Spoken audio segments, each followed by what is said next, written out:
தேனி மாவட்டம் கம்பம் நகர் பகுதிக்குள் புகுந்த சிறுத்தையை இரண்டாவது நாளாக ட்ரோன் கேமராக்களை கொண்டும் ஜேசிபி இயந்திரங்களை கொண்டும் சிறுத்தை பதுங்கியிருந்த பகுதியில் மீண்டும் வனத்துறையினர் தீவிரமாக தேடி வருகின்றனர்.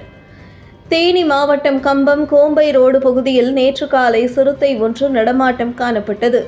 மேலும் சிறுத்தையை அப்பகுதியில் தேடிச் சென்ற வனத்துறை ஊழியர் ஒருவரையும் தாக்கியது. இதனால் கம்பம் பகுதி முழுவதும் நேற்றைய தினம் பரபரப்பாக காணப்பட்டது. தொடர்ந்து வனத்துறையினர், காவல்துறையினர், தீயணைப்பு துறையினர் அந்த பகுதியில் குவிக்கப்பட்டு சிறுத்தையை தேடும் பணியில் தீவிரமாக ஈடுபட்டு வந்தனர். நேற்றைய தினம் இரவு வரை சிறுத்தை இருக்கும் இடத்தினை கண்டறிய முடியவில்லை.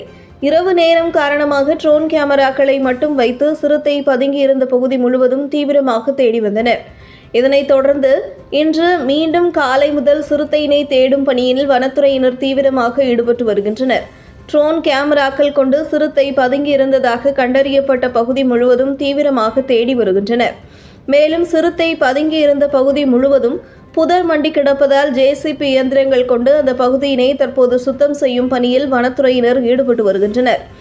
நேற்றைய தினம் இந்த பகுதியில் இருந்த சிறுத்தையானது இடம்பெயர்ந்து வனப்பகுதிக்குள் சென்றிருக்கலாம் என வனத்துறையினர் யூகித்து வருகின்றனர். எனினும் தொடர்ந்து இந்த பகுதி முழுவதும் தீவிரமான கண்காணிப்பில் வனத்துறையினர் மற்றும் காவல்துறையினர் ஈடுபட்டு வருகின்றனர். தொடர்ந்து 2 நாட்களாக சிறுத்தையினை தேடும் பணியில் வனத்துறையினர் மற்றும் காவல்துறையினர் ஈடுபட்டுள்ள சம்பவம் அப்பகுதியில் பரபரப்பை ஏற்படுத்தியுள்ளது.